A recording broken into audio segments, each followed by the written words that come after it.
अस्सलाम वालेकुम जी, मेरा नाम है आसिफ नवाज़ और आप देख रहे हैं आपका अपना प्यारा YouTube channel I am teacher 33। और आप हमारे इस चैनल को अपने यूट्यूब के सर्च बार पर जाके @IMTeacher33 लिख कर भी सर्च कर सकते हैं। तो आज का जो हमारा टॉपिक है CS201 पर है, जिसमें हम C++ लैंग्वेज को पढ़ते हैं, ठीक है ना, डिस्कस करते हैं। और इस बुक के मैं 80 MCQs लाया हूँ, बहुत ज़्यादा मेहनत से बनाया, खुद ही सारे MCQs तैयार किए हैं। और इस तरह का कंटेंट इंशाल्लाह ताला आपको पूरे यूट्यूब पर ही नहीं मिलेगा, ठीक है ना। और ये बहुत ही ज़्यादा मेहनत से तैयार इसलिए मैं कह रहा हूँ किए गए हैं, क्योंकि इसको तैयार करने में कम से कम मुझे 2 हफ्ते लग गए हैं। क्योंकि इसमें मैंने रेफरेंस वगैरह भी दिया है, तो समझ लें कि आपका जो है ना वो सिर्फ MCQs नहीं है, बल्कि आपका सब्जेक्टिव भी इसमें कवर होगा इंशाल्लाह। बहुत सारे आपके जो है ना वो टॉपिक्स कवर होंगे। तो इस वीडियो को लाइक लाजमी देना है, एक तो लाइक लाजमी देना है और इसे शेयर लाजमी करना है। हमारी सपोर्ट करनी है भाई, हम आपकी इतनी ज़्यादा सपोर्ट करते हैं, तो आप भी हमारी थोड़ा बहुत सपोर्ट किया करें इस चैनल को शेयर करके, और सब्सक्राइब लाजमी करें और वीडियो को शेयर लाजमी करें। नीचे कमेंट एक लाजमी कर देना। चलें जी, अपने पहले MCQs की तरफ बढ़ते हैं। तो हमारे पास जो पहला MCQs है उसमें कहता है कि हमारे पास ये जो स्क्रिप्ट ये जो लिखी गई है, स्क्रिप्ट लिखी गई है C++ की, इसका आंसर क्या होगा। तो इसके MCQs की इसके जो है ना वो जवाबात की तरफ चलते हैं। तो पहला हमें कहता है कि इसका जो x/y = 2 होगा, फिर x/y = 2.5 होगा, फिर x 2.0 होगा। तो यहाँ पर हम चूँकि इंटीजर्स यूज़ कर रहे हैं, इंटीजर्स ऐसे डाटा टाइप्स हैं जो -127 से लेकर 127 तक रखते हैं, ठीक है ना। और ये जो है ना ये हमारे पास सिर्फ और सिर्फ डेफिनेट वैल्यूज़ होती हैं, मतलब कि आपके पास 1 2 3 4 5 इस तरह से होती हैं, ये इशारिया में वैल्यू नहीं होती। तो आप तकसीम भी करेंगे, जो मर्ज़ी करेंगे, हमेशा आपका जो आंसर है ना वो 120 वो हमेशा एक डेफिनेट इंटीजर ही आएगा। इसका हम कोड देख लेते हैं। मैंने प्रोग्राम बनाया हुआ है, पहले बना के रखे हुए हैं। तो ये मेरे पास प्रोग्राम है। यूजिंग हमने सबसे पहले लाइब्रेरी यूज़ की है, और बाद में हमने क्या किया, यूजिंग नेम स्पेस std। और फिर मैंने क्या किया कि मैंने इसको ये हमारे पास x है, जो है 5, और जो हमारे पास y है वो है 2। उन्होंने जो है वो y की जगह 5 x की जगह y लिखा हुआ था, और y की जगह x लिखा हुआ, तो इससे कोई फ़र्क नहीं पड़ता, हमने कैलकुलेशन सही करनी है, ठीक है ना। तो कैलकुलेशन ठीक करनी है, आप देख लें एक बार ध्यान से कोड को। तो मैं इसे F9 करके कंपाइल करता हूँ, तो ये मेरे पास कंपाइल होगा, और कंपाइल होने के बाद मैं जो है ना इसे एंटर करूँगा। तो यहाँ पर देखिए कि मेरे पास जो इसका इसका जो आया है आउटपुट, वो मेरे पास 2 आई है। आउटपुट इसीलिए 2 आई है चूँकि हमने इंटीजर्स का इस्तेमाल किया। तो ये देखें जी, आपके पास आउटपुट क्या आई है, आउटपुट आपके पास 2 आई है। तो चलें जी, अपने नेक्स्ट MCQs की तरफ चलते हैं। हमें जो है अपना नेक्स्ट MCQs क्या कहता है। तो हम चलेंगे अपने जो है ना वो दोबारा करंट स्लाइड पर। तो यहाँ पर हमारे पास जो है ना नेक्स्ट MCQs से अगला MCQs है, वो है जी, पूछता है कि हमारे पास which loop is granted to execute at one से इन C++। हमारे पास जो कौन सा लूप है जो एक बार तो लाजमी जो है ना वो एग्जीक्यूट होता है। तो आंसर तो पहले आपके सामने है कि हमारे पास डू वाइल लूप है, जो है ना वो हमारे पास पहले से एग्जीक्यूट होता है। आपके पास डू वाइल लूप इस तरह से होता है कि आप सबसे पहले डू लिखते हो, फिर उसके अंदर एक स्ट्रक्चर लिखते हो, और उस स्ट्रक्चर उसके अंदर आप जो है ना वो जितना भी आपके पास कोड होता है, स्टेटमेंट होती है, वो लिखते हो। फिर नीचे वाइल लिखते हो, और वाइल के बाद आप जो है ना उसमें कंडीशन लिखते हो, ठीक है। बहुत ही ज़्यादा आसान है, इतना ज़्यादा मुश्किल नहीं है। आप क्या करते हो कि मैं इसको समझाने का कायल नहीं हूँ, क्योंकि बहुत ही ज़्यादा आसान है। आप गूगल पे जाके भी सर्च करोगे तो आपको इसका स्ट्रक्चर मिल जाएगा। तो जब हमने डू कह दिया, डू का मतलब हमने कह दिया कि जी करो। जब हमने कह दिया कि आपने ये करना है, इसका मतलब है उसने ये चीज़ करनी ही करनी है। तो डू में सबसे पहले वो काम करेगा, फिर वो जो है ना वो दूसरा काम करेगा। अब हमारे पास यहाँ पर एक हमारे पास चीज़ आ जाती है, जो कीवर्ड है कंटिन्यू। कि कंटिन्यू हमारे पास किस लिए होता है। अगर हमारे पास कोई इटरेशन हो रही है, तो अगर हम उस इटरेशन को क्या करने चाहते हैं, उसको इटरेशन को स्किप करना चाहते हैं, हम उस इटरेशन को स्किप करना चाहते हैं, तो उसके लिए हम कंटिन्यू का इस्तेमाल करते हैं, उसके लिए हम कंटिन्यू का कीवर्ड इस्तेमाल करते हैं। उसका मैं प्रोग्राम आपको दिखा देता हूँ। हमारे पास फाइल बनी हुई है, मैं देखता हूँ, अगर बना हुआ नहीं तो मैं आपको बना दूँगा। तो कंटिन्यू का प्रोग्राम जी मैंने पहले से आप के लिए तैयार रखा हुआ है।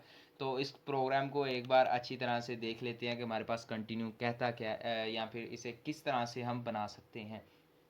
तो वही सबसे पहले सिंपल आपके पास लाइब्रेरी हैशटैग इंक्लूड आई ओ एस स्ट्रीम, आप इसके नीचे using name space S T D का इस्तेमाल कर लें तो आपको S T D colon colon का इस्तेमाल नहीं करना पड़ता। मैं आपको फिर बता दूं कि अगर आप using name space S T D का इस्तेमाल कर लें तो आपको S T D colon colon का इस्तेमाल नहीं करना पड़ता। लेकिन अगर आप using name space S T D hashtag include के नीचे नहीं करते तो आपको फिर जब भी आप सी आउट करेंगे, सी इन करेंगे, एंडल करेंगे, या ऐसे जो आप फंक्शन रन करवाना चाहते हैं उनके पहले हमेशा आपके पास जो है ना वो S T D colon colon लगाना पड़ेगा, अगर आप using name space S T D library नहीं यूज़ कर रहे। ठीक है, आपको उम्मीद है इस चीज़ की आपको समझ आएगी। खैर हम जो है ना वो कंटिन्यू फंक्शन की तरफ चलते हैं। तो हमने सबसे पहले वॉइड जो है ना एक क्लास बनाई। ठीक है ना, वॉइड हमने फंक्शन बनाया जिसमें हमने कंटिन्यू फंक्शन रखना है, और इसके पैरेंथेसिस में हमने जो है ना वो इंट इंटीजर एन रखा। ठीक है, इसके बाहर भी आप रख सकते थे लेकिन हमने अंदर रखना बेस्ट समझा। इंट जो है वो इंटीजर एन हमने एक रखा। इसे पैरामीटर कहते हैं कि पैरामेट्रिक फंक्शन बनाना। ठीक है, पैरामेट्रिक इसके पैरामीटर्स में लिखना। तो हमने इंट इसके इंट एन जो है ना एक जो वेरिएबल है, या फिर आप कह सकते हैं इंट में जो वेरिएबल है वो हमने इसके पैरेंथेसिस में लिख लिया। अब इसके बाद हमने कोड रन करवाना है। तो कोड आपको पता है वॉइड के अंदर कोड रन करवाते हैं। हमने कोड को रन करवाने के लिए फॉर लूप का इस्तेमाल किया। मैंने कहा कि इंट आई जो है ना, जो एक इंट मैंने दोबारा आई लिया, आप इंट आई को बाहर भी ले सकते थे। यानी अगर मैं कहूँ कि अगर मैं यहाँ पर इंट नहीं लिखना चाहता तो मैं इस तरह से भी ले सकता था, इंट आई इस तरह से अलग ले सकता था, और मैं इस तरह से भी ले सकता था, इंट एन। ठीक है ना, इन अगर मैं ये दो चीज़ें ले लेता तो फिर मुझे ये इंट एन जो है प्रिंथेसिस में लिखने की ज़रूरत नहीं थी, और यहाँ पर इंट भी लिखने की ज़रूरत नहीं थी, मैं सिंपल आई लिख सकता था। लेकिन मैंने जो है ना आप थोड़ी आसानी के लिए इस तरह से लिख लिया। उस तरह से भी आप कोड एग्जीक्यूट करके देखिएगा, हो जाएगा अपना, लाजमी आपने कोड खुद से एग्जीक्यूट करके देखना है। अच्छा, अब आपने कोई भी इंटीजर लिया। अब इंटीजर जो है वो वन से बड़ा होना चाहिए, आई जो है वो वन से बड़ा होना चाहिए। और अगर आई वन से बड़ा होता है और आपने कोई भी इंटीजर दिया है, एन एन हो सकता है 2 4 5 6 7 8, कोई भी हो सकता है, आपने एन दिया। अगर वो इंटीजर आई जो है वो एन के इक्वल है या उससे छोटा है, फिर वो क्या करेगा, वो तकसीम होगा, मॉड्यूल होगा उसका टू से, मॉड्यूल होगा टू से। और अगर मॉड्यूल होगा टू इक्वल टू ज़ीरो तो हमने कहा है कंटिन्यू, कि उसे स्किप कर देगा। ठीक है ना, इसका हम देखेंगे। फिर हमने कहा S T D C out. मैंने कहा कि S T D colon colon C out हम इसलिए लगा रहे हैं क्योंकि हमने यहाँ पर जो है वो स्टैंडर्ड लाइब्रेरी का इस्तेमाल नहीं किया।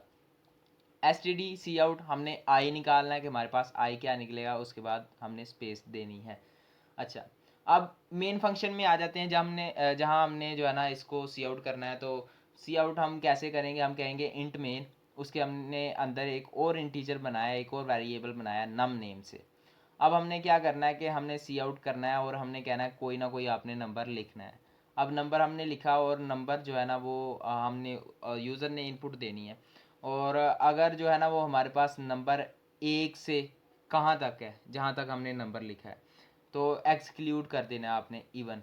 ठीक है, और कंटिन्यू फंक्शन आपने नंबर कर देना है। ठीक है, मैं इसको रन करके आपको बता देता हूँ। मैंने 10 कंपाइल किया, मैंने जो है ना वो नंबर लिख दिया, 5 लिख दिया। तो अगर तो मैं 4 लिखता, ठीक है ना, अगर तो मैं 4 लिखता तो हमारे पास क्या होता, अगर हमारे यहाँ पर क्या हो रहा है कि यहाँ पर हमारे पास जो जितने आप कह सकते हैं इवन नंबर है ना वो सारे स्किप होते जा रहे हैं। स्किप कैसे हो रहे हैं कि हमारे पास जो 2 है ना वो 2 से मॉड्यूल तकसीम होगा, हमारे पास आंसर क्या आएगा, 0 आएगा। आपको मॉड्यूल तो लेना आता है ना, मॉड्यूल लेना आना चाहिए। मॉड्यूल आसान है, इतना ज़्यादा मुश्किल नहीं है। और इसी तरह हमारे पास 4 है, जब 2 4 से तकसीम होगा तो हमारे पास क्या आएगा, 0 आएगा। तो इस तरह से मैं आपको थोड़ा पेंट पे करवा के बता देता हूँ कि हम मॉड्यूल कैसे लेंगे। ये जी मेरे पास पेंट है तो मैं इस पर थोड़ा सा आपको बता देता हूँ। किधर है पेंसिल, हाँ ठीक है। अब इसमें क्या हुआ है कि हमने 1 से लेकर 5 तक नंबर लिए, ठीक है ना, 1 से लेकर 5 तक। मेरा जो नंबर था वो 5 था, n जो था वो मेरे पास 5 था, n इक्वल टू 5, ठीक है। n इक्वल टू 5 जब मैंने ये 5 नंबर लिया तो उसने 1 से एग्जीक्यूट फार लूप लगवाया, फार लूप लगाया तो उसने n से एग्जीक्यूट करना शुरू किया। जब मैंने 1 से तकसीम किया 2 को, यानी i उसने पहले रखा 1, i उसने पहले रखा 1। जब उसने आई 1 रखा तो उसने देखा 5 से छोटा है, तो वो सबसे पहले क्या करेगा, वो आई को तकसीम करवाएगा 2 से। तो आपने देखा कि आई 1 ज़ा 2, तो हमारे पास इसका मॉड्यूल क्या आएगा, इसका मॉड्यूल हमारे पास 1 आएगा, इसका मॉड्यूल क्या आएगा 1। इसका मतलब है ये हमारे पास क्या करेगा, ये नीचे चला जाएगा और नीचे जाके इस तरह से एग्जीक्यूट हो जाएगा। ये हमारे पास जो प्रोग्राम था, ये प्रोग्राम अगर हमारे पास ये कंटिन्यू मतलब ये स्किप नहीं होता, यानी 1 आ जाता है, तो ये फिर नीचे आ जाएगा, यहाँ पर आ जाएगा और वो नंबर लिखा जाएगा। नंबर हमारे पास क्या आया, 1 आया। और इस तरह से फिर क्या होगा, फिर दूसरी बार हमारे पास क्या होगा कि जब हमारे पास 2 आएगा तो 2 तकसीम होगा 2 से, 2 तकसीम होगा 2 से, तो हमारे पास आंसर क्या आ जाएगा, हमारे पास नीचे आ जाएगा 0।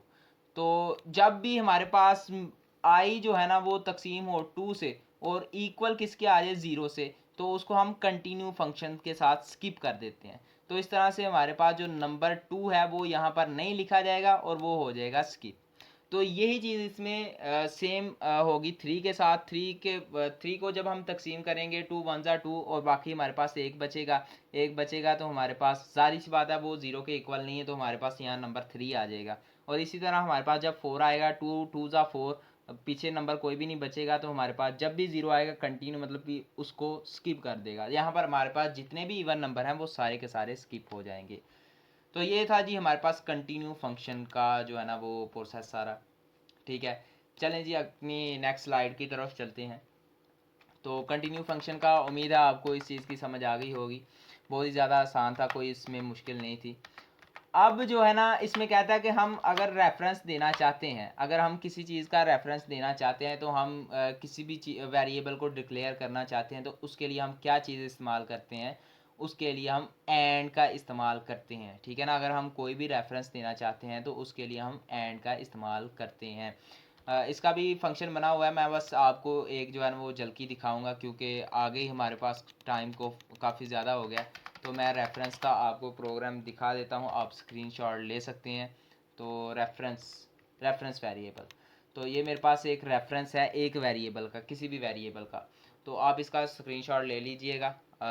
अब ये हमारे पास जो कोई भी हमारे पास इंट नंबर है 42, कोई भी नंबर है। अब हमने रेफरेंस लिया, किसका रेफरेंस लिया, रेफर नंबर, कोई भी हमने नंबर दूसरा लिख लिया। आप यहाँ एन भी लिख सकते थे, ओ भी लिख सकते थे, जी भी लिख सकते थे, कोई भी हो, आप अपनी मर्ज़ी का जो है वो वेरिएबल ले सकते थे। उसको हमने इक्वल रखा नंबर के। अब हमने देखना है कि हमारे पास जो रेफरेंस नंबर है, जो हमने रेफरेंस नंबर रेफ़र किया है नंबर के साथ, उसका जवाब एक जैसा आता है कि नहीं आता।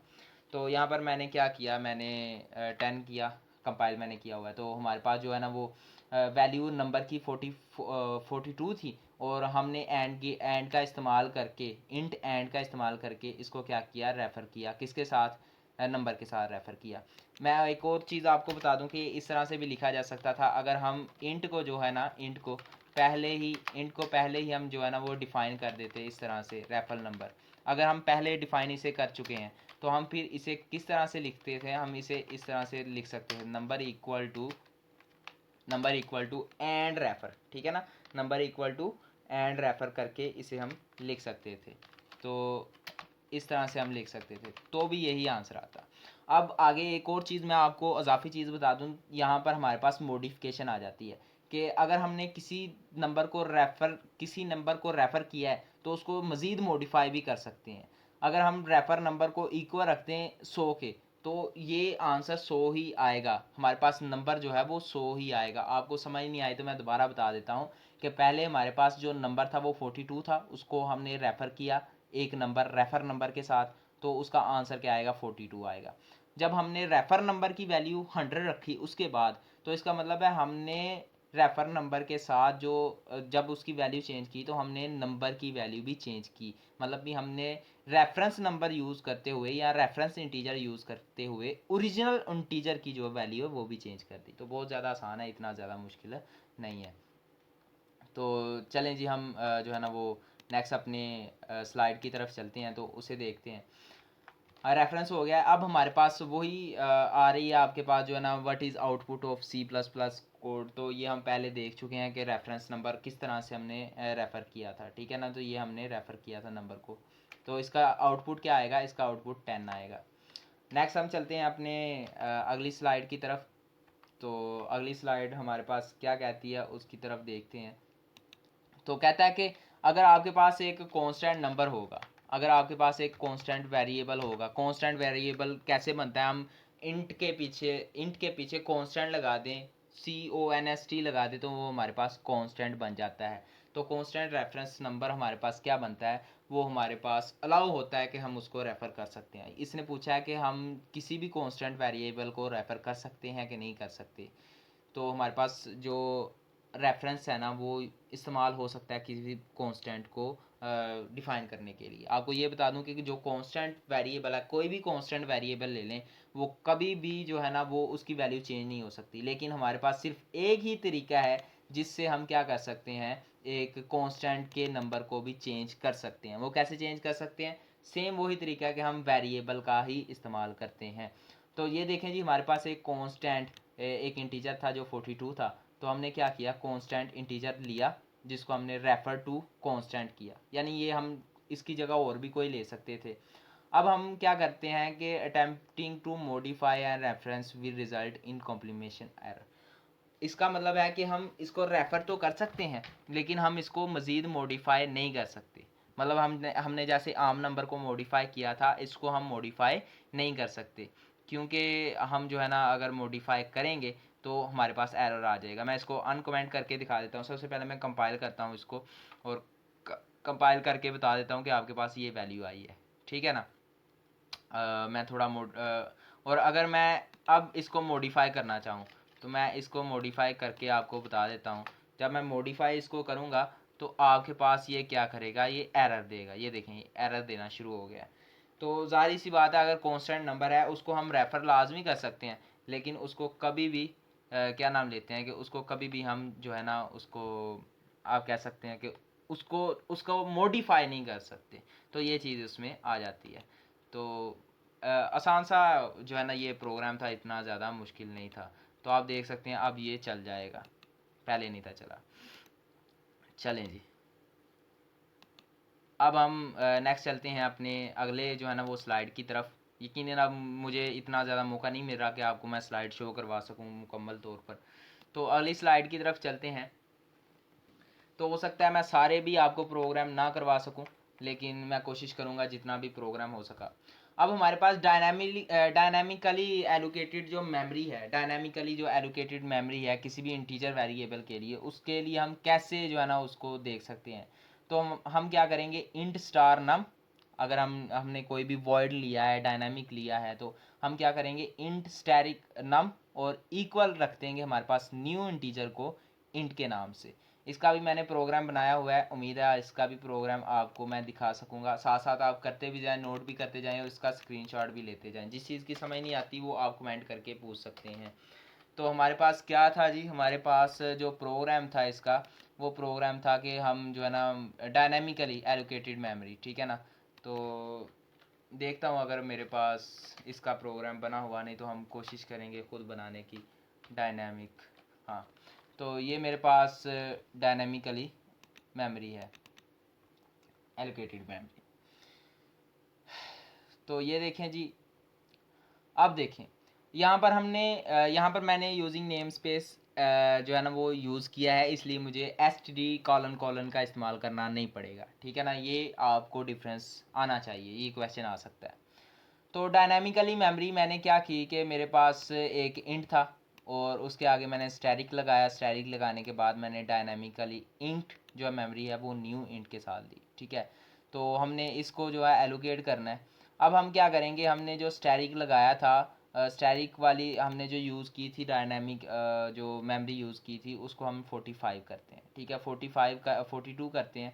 अब हम वैल्यू क्या कर देंगे, इसको जो है ना वो आउटपुट ले लेंगे। लेकिन इसमें ये होता है कि हमारे पास जो मेमोरी है सिर्फ और सिर्फ 42 ही यूज़ होगी, उससे अबव यूज़ नहीं हो सकती, ठीक है ना। जब भी आप डायनामिक मेमोरी का इस्तेमाल करते हैं इंट स्टैटिक लगा के, आप सिर्फ 42 की मेमोरी ही यूज़ करते हैं, आप अलग मेमोरी का इस्तेमाल नहीं करते। उसके नीचे एक डिलीट आता है, डिलीट आप जो है ना वो डीलोकेटेड मेमोरी लगाना लाजमी है। डिलीट आप जब लगाएंगे, डिलीट का फंक्शन इस्तेमाल करेंगे, तो इससे ये होगा जो अजाफी मेमोरी होगी ना वो खुद ब खुद डिलीट हो जाएगी। यानी अगर ये जो इंट है वो 127 ले रहा है, फ़र्ज़ करें अगर 127 ले रहा है, उसमें से हमने 42 ही लेनी है, 42 ही इंटीजर हमने लेने हैं। 42 इंटीजर हमने ले लिए, बाकी इंटीजर्स या बाकी मेमोरी जो है ना वो लीक हो सकती है, क्योंकि हमने डायनामिक जो है रैंडम मेमोरी एक्सेस की है, तो बाकी मेमोरी लीक हो सकती है। तो उस लीकेज को बचाने के लिए हम डिलीट का ऑप्शन इस्तेमाल करते हैं, उसे हम आगे भी करते जाएंगे।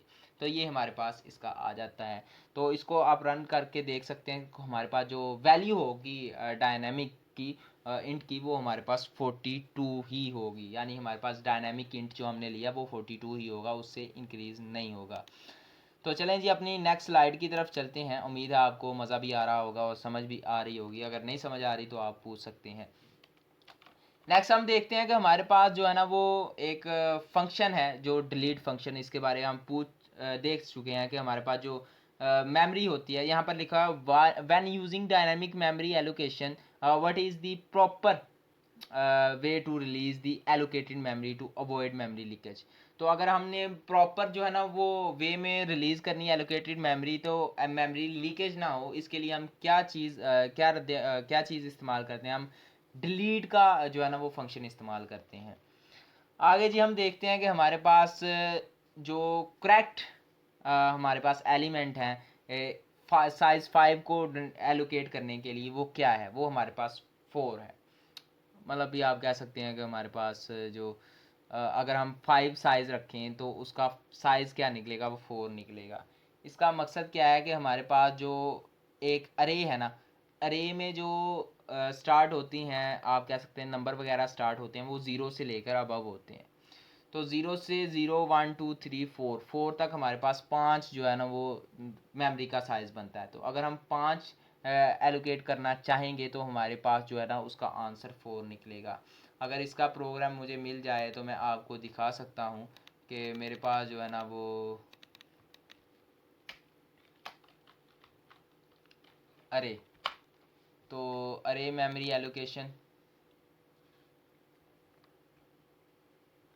जी। तो यहाँ पर ये मेमोरी एलोकेशन निकल आई है साइज़, ठीक है। हमने क्या किया कि इंट का जो साइज़ है ना वो 5 रखा। अब जब हमने इंट का साइज़ जो है वो 5 रखा, तो हमने डायनामिक मेमोरी का इस्तेमाल किया। यहाँ पर भी आप सिंपल भी इस्तेमाल कर सकते हैं। आप सिंपल इस्तेमाल करना चाहें तो वो भी आसान है, वो ज़्यादा मुश्किल नहीं है। आप अरे इस्तेमाल करना चाहते हैं सिंपल, तो वो भी कोड आसान है, ठीक है ना। वो आप निकाल सकते हैं, आप गूगल से देख लें वगैरह। लेकिन मैंने आपको डायनामिक मेमोरी एलोकेशन भी समझानी है और इसको भी समझाना है। तो फ़र्ज़ कर लें हमने साइज़ इंट का साइज़ रखा 5 और साथ डायनेमिक मेमोरी एलोकेशन का इस्तेमाल किया, और न्यू इंट के साथ जो है ना वो पैरेंथेसिस ब्रैकेट्स के अंदर साइज़ लगा दिया। साइज़ वही है जो हमने इसमें वैल्यू रखनी है, तो साइज़ की वैल्यू क्या होगी 5, इसलिए हमने साइज़ ही रख दिया, ठीक है ना। हो सकता है हमने साइन इन भी लेना हो। अब हमने फार लूप लगाना है। फार लूप इसलिए लगाना है कि हमने जो है ना वो आई जो है वो ज़ीरो से स्टार्ट करना है। आई ज़ीरो से स्टार्ट करेंगे तो हमारे पास साइज़ क्या होगा, वो 5 होगा, ठीक है ना। और इसके बाद जब तक ये लूप इक्वल छोटा होगा या फिर इक्वल ना आ जाएगा साइज़ के, तब तक हमारे पास आई में एक चीज़ जमा होती रहेगी। यानी आई हमारे पास 0 जमा होगा, 1 फिर 1 हो जाएगा, फिर जमा होगा 1, फिर हमारे पास 2 हो जाएगा, फिर 2 में जमा होगा 1, तो हमारे पास 3 हो जाएगा। इसी तरह चलता जाएगा। तो अब हमने दोबारा लूप लगाना है। फार लूप एग्जीक्यूशन के लिए होगा। ये इनिशियलाइजेशन है, एक स्टेप इनिशियलाइजेशन होता है शुरू करने के लिए, और दूसरा होता है हमारे पास एक्सेस करने के लिए, ठीक है। एक्सेस करने के लिए हम क्या करेंगे, दोबारा फार लूप लगाएंगे, और फार लूप लगाएंगे फिर वही आल दो वही सिस्टम आएगा। फिर हमने यहाँ पर सी आउट कर देना है कि हमारे पास रे जो है वो आगे हमारे पास जो आई बचेगा वो आएगा, और फिर हमारे पास सिंपल आपने ARR ये लगा देना है। तो हमारे पास ARR हमने इंटीजर लिया हुआ है, आपको पता है हमने वेरिएबल लिया हुआ है, तो हम इसको देखते हैं जी हमारे पास आंसर क्या आता है। तो हमारे पास AR जब 1 हम मेमोरी देंगे तो इसका मतलब है हमारे पास मेमोरी में AR क्या होगा, 0 होगा। जब हम 2 देंगे तो हमारे पास AR क्या होगा, 1 होगा। जब हम 3 देंगे इसका मतलब है AR हमारे पास क्या होगा, 2 होगा। इसके अलावा हमारे पास 5 तक जब हम 5 देंगे तो हमारे पास 4 होगा। इसके अलावा आप सिंपल जो है और एक अरे का जो मेथड यूज़ करके भी इसको कर सकते हैं। मैं कोशिश करता हूँ, लेकिन असल में हमने और भी काफ़ी ज़्यादा MCQs करने हैं। हो सकता है इसके पार्ट्स वगैरह काफ़ी ज़्यादा बन जाएं, तो हो सकता है 2 पार्ट्स में हम चेंज कर दें जो है ना वो लेक्चर की वजह से।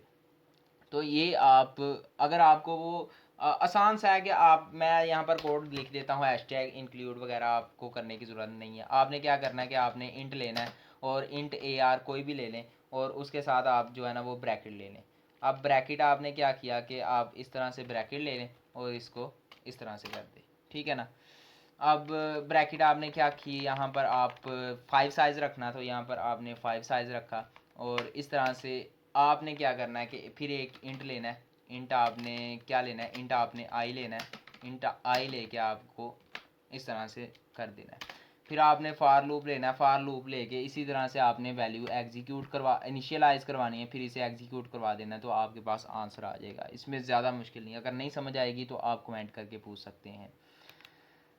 कोडिंग बहुत ज़्यादा आसान है, मैं हर एक चीज़ को साथ साथ एक्सप्लेन करने की कोशिश कर रहा हूँ। हो सकता है थोड़ा कॉम्प्लेक्स हो जाए, लेकिन आप कोशिश करिएगा साथ साथ करने की।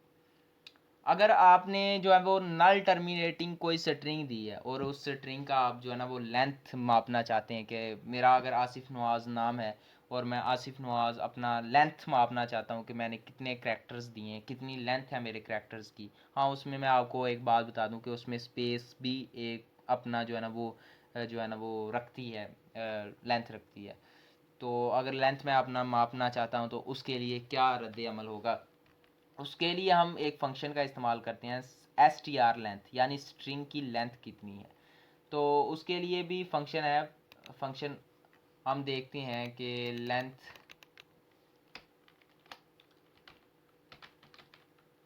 तो स्ट्रिंग की लेंथ हम देखते हैं। स्ट्रिंग की लेंथ किधर है जी, लेंथ ऑफ स्ट्रिंग। तो ये मेरे पास एक जो है ना वो स्ट्रिंग है जिसकी हमने लेंथ मापनी है। स्ट्रिंग आपका नाम हो सकता है, जैसे मैंने हेलो वर्ल्ड लिखा, इसके लिए मैंने क्या किया, सबसे पहले जो है ना वो यू इंक्लूड आईओ स्ट्रीम लिखा। फिर अगर स्ट्रिंग आपने डालनी है, जब भी आप स्ट्रिंग वगैरह इस्तेमाल करना चाहते हैं, तो आपने एक हेडर फाइल लाजमी लगा देनी है सी स्ट्रिंग, ठीक है ना। सी टाइप स्ट्रिंग के लिए हम सी स्ट्रिंग का इस्तेमाल करते हैं। आप अकेली स्ट्रिंग भी लगा दें तो भी चलेगा, लेकिन सी स्ट्रिंग आपने लगाना है। फिर आपने using name space std simple library लगानी है। अगर आप ये नहीं लगाना चाहते तो आपको std कॉलन कॉलन लगाना पड़ेगा एंडल पर, सी आउट पर, और जितनी भी एग्जीक्यूशन वाली चीज़ें। अब हमने क्या किया, इंट मेन फंक्शन में हम लेके गए। आप इंट ना भी लिखेंगे तो भी चलेगा। आप मेन फंक्शन में ले गए, आपने एक करैक्टर लिया। आप यहाँ पर स्ट्रिंग ले सकते हैं, मैं ये नहीं कहता आप यहाँ पर स्ट्रिंग ना लें, आप स्ट्रिंग ले सकते हैं, लेकिन हमने 4 जो है ना वो डाटा टाइप लिया और 4 डाटा टाइप के अंदर हमने एक जो है वो फंक्शन बनाया स्ट्रिंग, ठीक है। स्ट्रिंग बना के इसको इक्वल रखा हेलो वर्ड के, ठीक है, हेलो वर्ड के।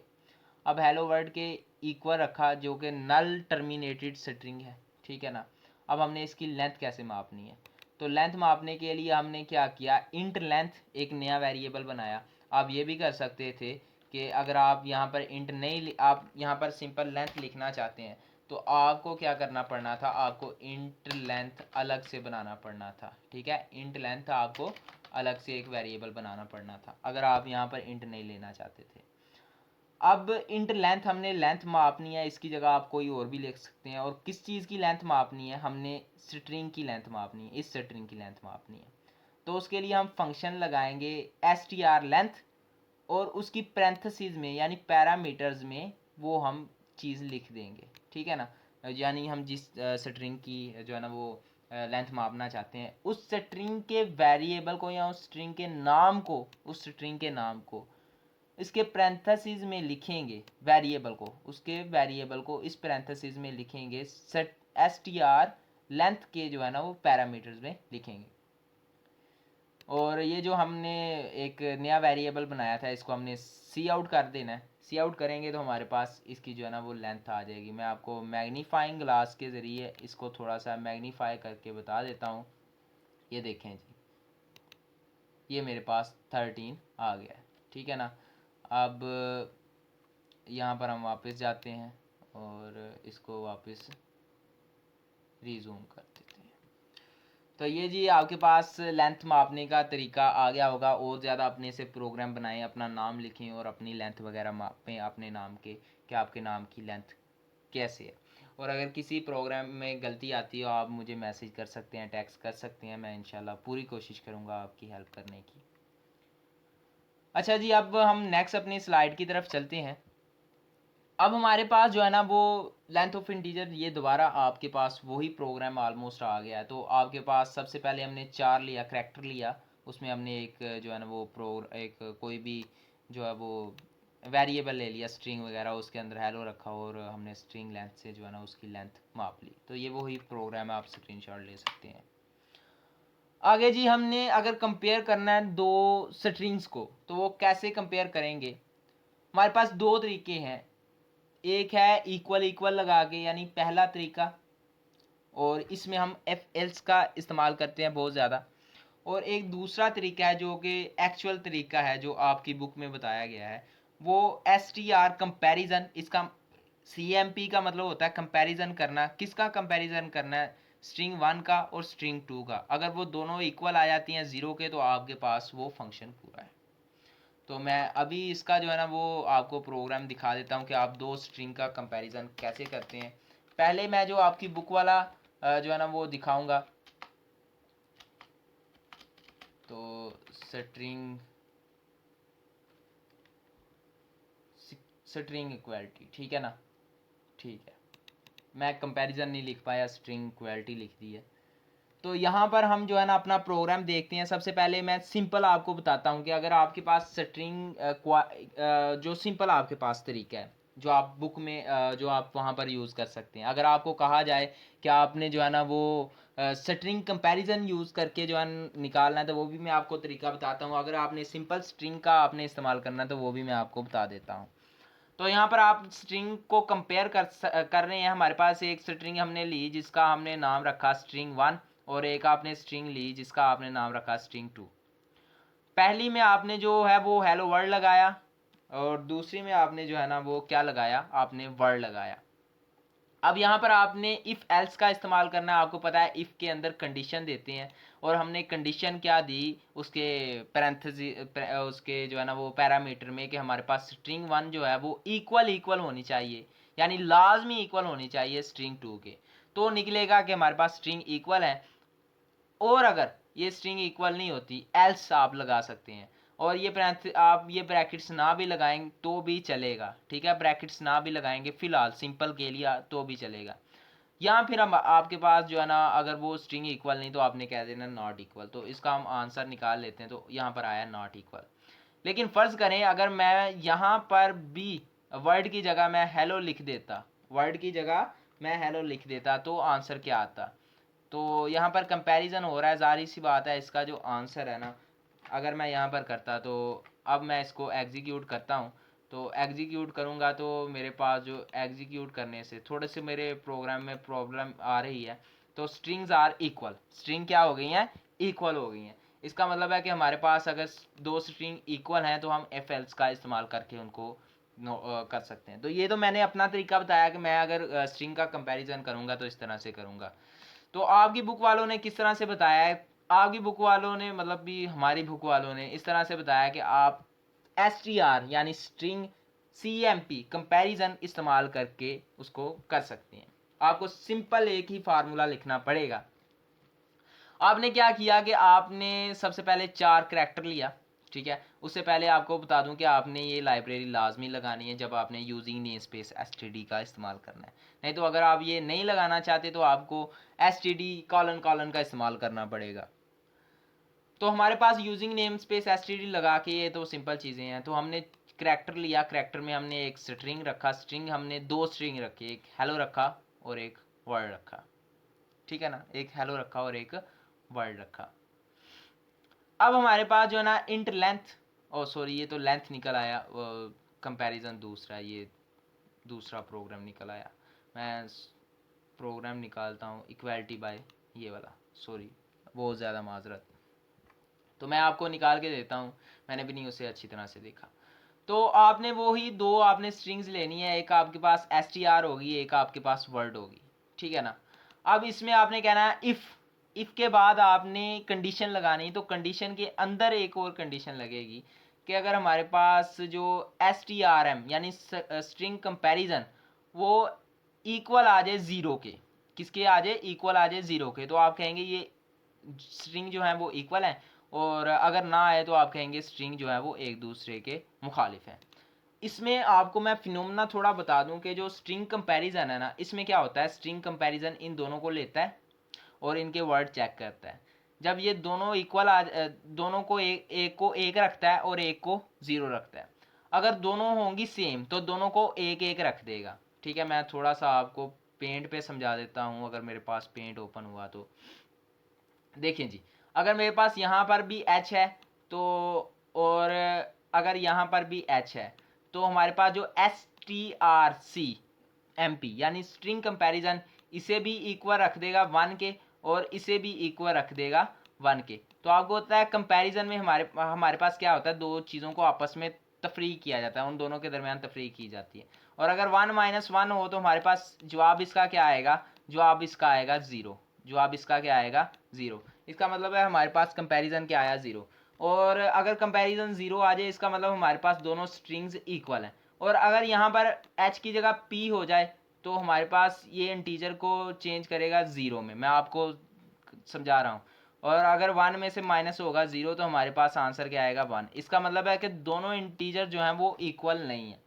आपको समझ आ रही है मैं जो समझाना चाह रहा हूँ, उम्मीद है आपको इस चीज़ की समझ आ रही होगी कि मैं क्या समझाना चाह रहा हूँ। तो यही चीज़ यहाँ पर हुई है कि हमने कंपैरिजन किया है। फ़र्ज़ करें मैं यहाँ पर भी हेलो लिख दूंगा ना, तो दोनों इक्वल आ जाएंगे। इसका मैं पहले ही आउटपुट दिखा देता हूँ। तो हमारे पास जो स्ट्रिंग है वो इक्वल नहीं है। कैसे नहीं इक्वल, एक को उसने 0 कर दिया, एक को उसने 1 कर दिया, तो इसका जवाब 1 आया। तो जब जवाब 1 आएगा तो उसका मतलब है हमारे पास स्ट्रिंग आर नॉट इक्वल। और जब इन दोनों का कंपैरिजन करेंगे और जवाब हमारे पास 0 आ जाएगा। 0 कैसे आएगा, जाहिर सी बात है उसे सबसे पहले इंटीजर में चेंज करेगा, तो इंटीजर में चेंज करके 0 लाएगा और हमारे पास जवाब क्या आएगा, स्ट्रिंग्स आर इक्वल। उम्मीद है आपको इस प्रोग्राम की अच्छे से समझ आई होगी। बहुत ज़्यादा आसान प्रोग्राम है, कोई भी इन चीज़ों में इनमें मुश्किल नहीं है। बस आपके जो है ना पढ़ने की देर है कि आप पढ़ते कैसे हैं, अच्छा पढ़ते हैं कि नहीं। चलें जी, अपने नेक्स्ट स्लाइड की तरफ चलते हैं। तो हमारे पास जो है ना वो आप कैसे डिफाइन करते हैं एक स्ट्रक्चर में, जो है किसी भी स्ट्रक्चर के नेम को पर्सन में, मतलब आप कह सकते हैं स्ट्रक्चर में किसी भी पर्सन की जो है आप आइडेंटिटी कैसे बताते हैं। तो जाहिर सी बात है, एक आसान सा जो है आपके पास है कि आप स्ट्रक्चर बनाएंगे, स्ट्रक्चर के अंदर कोई भी आप पर्सन रख देंगे और उसका जो है अपना डाटा दे देंगे। जैसे 4 उसका नाम हो जाएगा, उसके अंदर आप 20 रख रहे हैं, जो जितने भी रख रहे हैं, फिर इंटू उसकी एज हो जाएगी। इसका हम आगे जो है ना वो प्रोग्राम भी देखेंगे। आगे जी आपके पास आ जाता है कि हाउ डू यू जो है ना वो एक्सेस एज, आप एज को कैसे एक्सेस करते हैं। तो आप पर्सन डॉट एज का इस्तेमाल करके जो है वो एज को जो एक्सेस करते हैं। इसके अलावा कहा गया कि जो हमारे पास स्ट्रक्चर है वो मेंबर फंक्शन रखते हैं। तो स्ट्रक्चर हम अपना जो है ना वो मेंबर फंक्शन रखते हैं। तो स्ट्रक्चर के बारे में मैं आपको जो है ना वो एक बता देता हूँ प्रोग्राम स्ट्रक्चर के बारे में, ताकि आपको इस चीज़ की समझ आ जाए कि हमने पीछे तीनों एमसीक्यूज़ में क्या पढ़ा है। तीनों एमसीक्यूज़ में आपको एक बार ही एक्सप्लेन कर दूंगा। तो ये मेरे पास स्ट्रक्चर है जी, ये स्ट्रक्चर आ गया, ठीक है।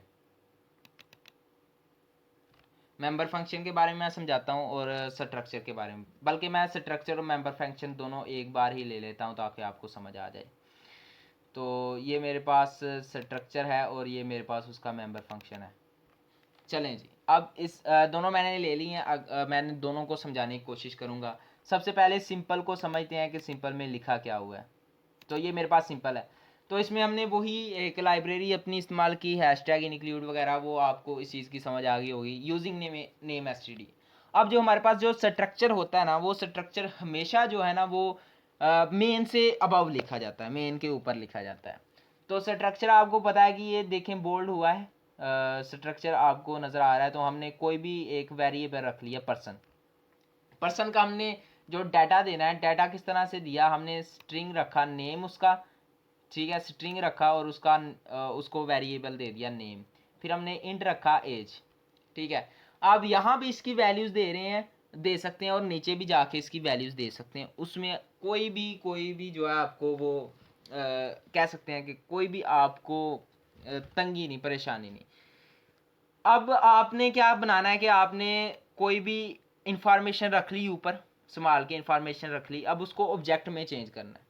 तो ऑब्जेक्ट में चेंज कैसे किया कि हमारे पास जो पर्सन था उसे पर्सन में चेंज किया, छोटे पर्सन में चेंज किया। अब हमने जो पर्सन है ना उसको नाम देना है। पर्सन डॉट नेम को हमने जॉन नेम दिया, पर्सन डॉट एज को हमने उसकी 30 नेम एज दिया, ठीक है ना। आपको इस चीज़ की समझ आ रही होगी, मैं आगे भी समझाऊंगा जब हम नेक्स्ट करेंगे। तो सी आउट आपने करना है नेम, आपके पास पर्सन डॉट नेम। जब आपने ये देखिए, मैं आपको बताऊं, ये मेरे पास पर्सन क्या था, एक आपके पास आगे जनाब आपने इंफॉर्मेशन रख ली, और फिर आपने उस पर्सन का क्या बनाया, उस पर्सन का ये वाला जो है वो आपने ऑब्जेक्ट बनाया। क्या बनाया? ऑब्जेक्ट बनाया। अब ऑब्जेक्ट को आप कैसे रेफर करेंगे? ऑब्जेक्ट और जो उसका नाम होगा, ये उसका नाम है डॉट नेम, और आगे रख दिया जॉन। फिर आपने पर्सन डॉट एज, एज जो है इसको एक्सेस कैसे किया, आपने जो ऑब्जेक्ट बनाया था उसके आगे डॉट लगाया और उसको क्या किया, एज के साथ एक्सेस किया, इक्वल रखा 30 के। अब आपने सी आउट करना है कि आपके पास जो नेम होगा, अब नेम को कैसे आपने सी आउट करना है, आपने ऑब्जेक्ट लेना है, उसके साथ डॉट लगा के जो आपने नाम रखा था नेम डॉट, उसको लगा देना है, और फिर आपने एज निकाल देनी। तो आपके पास देखें जी क्या आ गया, नेम जॉन और एज क्या है 30। बहुत ज़्यादा आसान है, कोई चीज़ इसमें मुश्किल नहीं है। हम जल्दी से अपने जो है ना वो चलते हैं दूसरी तरफ। अब मेंबर फंक्शन की तरफ चलते हैं। तो मेंबर फंक्शन की तरफ चलते हैं, हमारे पास स्ट्रक्चर, फिर पर्सन बना, फिर उसका स्ट्रिंग नेम रखा इंट, इंट के नीचे आप मेंबर फंक्शन रखेंगे। मेंबर फंक्शन आप कैसे रखते हैं? मेंबर फंक्शन आप बाहर भी बना सकते हैं और अंदर भी बना सकते हैं, लेकिन आप क्या करते हैं, मेंबर फंक्शन को हमेशा स्ट्रक्चर के अंदर ही बनाते हैं। तो मेंबर फंक्शन के अंदर आप उसकी जो है ना वो वैल्यूज़ ऐड करते हैं। जैसे आपने वॉइड जो है ना, वॉइड एक डिस्प्ले इनफ कि हम जो है इंफॉर्मेशन डिस्प्ले करेंगे, ये आपने क्या बना दिया, फंक्शन बना दिया। और फंक्शन बनाया चूंकि आपने स्ट्रक्चर के अंदर बनाया, तो ये स्ट्रक्चर का क्या हो गया, मेंबर हो गया, इसलिए हम स्ट्रक्चर का मेंबर इसे कहते हैं, स्ट्रक्चर का मेंबर फंक्शन। आपने फंक्शन बनाया और उसको स्ट्रक्चर के अंदर रख दिया, और स्ट्रक्चर के अंदर कैसे रखा, सी आउट आपने करना नेम को, और फिर आपने सी आउट करना है एज को। इससे आप इधर ही सी आउट कर लेंगे, इधर ही आप क्या कर लेंगे, सी आउट कर लेंगे, आप नीचे सिर्फ उसकी इंफॉर्मेशन देंगे। नहीं समझ आई? आपने जो फंक्शन बनाया है सिर्फ ये फंक्शन आप नीचे देंगे, और सी आउट आप यहाँ पर ही कर रहे हैं। तो देखें जी, आपने एक्सेस किया सबसे पहले अपने जो है स्ट्रक्चर को एक्सेस करके आपने उधर नेम वगैरह रखा। आप चाहते तो यहाँ पर भी नेम वगैरह रख सकते थे, ठीक है ना। आपने नेम वगैरह रखा, और फिर आपने क्या किया, इसको जो है ना वो पर्सन डॉट डिस्प्ले को क्या किया, आपने आउटपुट करवा दी। तो मैं इसकी आउटपुट आपको दिखा देता हूँ, तो आपके पास वही आउटपुट निकलेगी। मैं आपको दूसरे तरीके से एक बार करके दिखा देता हूँ। अगर हम इनको कमेंट आउट कर लें, फ़र्ज़ करें इनको कमेंट आउट कर लेते हैं, और इधर ही इसका कोई नाम रख देते हैं। जैसे हमारे पास नेम है, तो इसका हम नेम रख देते हैं जी जॉन, जॉन रख दिया। और इसका जो है वो नेम रख, एज जो है वो रख देते हैं 30, ठीक है। एज हमने क्या रखी, 30 रख दी। सॉरी, इनको जो है ना वो, ये मैंने एज रख दी 30। तो देखते हैं इसका कंपाइल करके क्या आता है। तो यहाँ पर, तो यहाँ पर क्या आ रहा है, एक, सॉरी मैं सेमी कॉलन लगाना भूल गया। तो आपने इस चीज़ को लाजमी ध्यान में रखना है कि आप सेमी कॉलन सही लगा रहे हैं कि नहीं। तो हम इसको इसके एग्जीक्यूशन की तरफ जाएंगे। तो एग्जीक्यूट करते हैं, तो ये देखें जी मेरे पास दोबारा क्या आ रहा है, जॉन, और फिर नेम क्या आ रहा है 30। देख लें जी हमने क्या किया कि हमने यहाँ पर पास पर्सन लिखा है और हमने इन्फो जो है ना वो ऊपर ही दे ली है, इन्फो हमने जो है ऊपर ही दे ली है। और नीचे जो हमने मेंबर फंक्शन इसके अंदर बनाया था ना, उसकी उस मेंबर फंक्शन को क्या किया, प्रिंट आउट करवा दिया, प्रिंट आउट करवा दिया। आप यहाँ पर प्रिंट वगैरह लिख सकते थे, हमने प्रिंट आउट करवाया है उस मेंबर फंक्शन को, सारी इंफॉर्मेशन उधर ही दी, हमने सी आउट उधर ही करवाया, बस हमने प्रिंट जो करवाना है वो हमने मेन फंक्शन में करवाना है। तो जितना भी काम होगा, मसलन जो मेन चीज़ होगी वो आपके मेन फंक्शन में होगी। मतलब भी आप अगर आपने सारी चीज़ें ऊपर कर ली, आप देखें स्ट्रक्चर में हमने सारी चीज़ें खुद ही कर ली हैं, यानी स्ट्रक्चर में हमने जो है उसका नाम वगैरह भी रख लिया, स्ट्रक्चर में हमने मेंबर फंक्शन क्रिएट करके जो है ना उसमें उसको सी आउट भी करवा दिया। लेकिन जो प्रिंट होना है ना वो किस में होना है, प्रिंट हमेशा होना है आपका इसमें मेन में जाके। तो हमने यहाँ पर प्रिंट करवा दिया ऑब्जेक्ट बना के, ऑब्जेक्ट ओरिएंटेड प्रोग्रामिंग लैंग्वेज इसलिए इसे कहा जाता है। तो जी हमारे जो 45 मिनट हो चुके हैं ऑलमोस्ट, और हमारे जो है वो अभी 16 हुए हैं, तो काफ़ी कम हुए हैं, इतने ज़्यादा तो नहीं हुए, लेकिन जल्दी जल्दी से 15 मिनट होने तक हम जो है ना नेक्स्ट देख लेते हैं। तो मैं आपको इसके बारे में बता दूं कि हमारे पास जो क्लास है ना, उसमें जो आपके पास हमेशा जो प्राइवेट होता है, जो आपके पास जो इसका होगा इंफॉर्मेशन हमेशा प्राइवेट होती है, और स्ट्रक्चर में हमारे पास जो है ना वो हमेशा जो है ना वो पब्लिक होती है। और अगर आप क्लास बनाना चाहते हैं किसी भी रेक्टेंगल की, तो आप कैसे बनाएंगे, सबसे पहले प्राइवेट लिखेंगे। अगर आप प्राइवेट ना भी लिखें तब भी हमारे पास इसकी जितनी भी इंफॉर्मेशन है वो हमारे पास प्राइवेट ही होगी।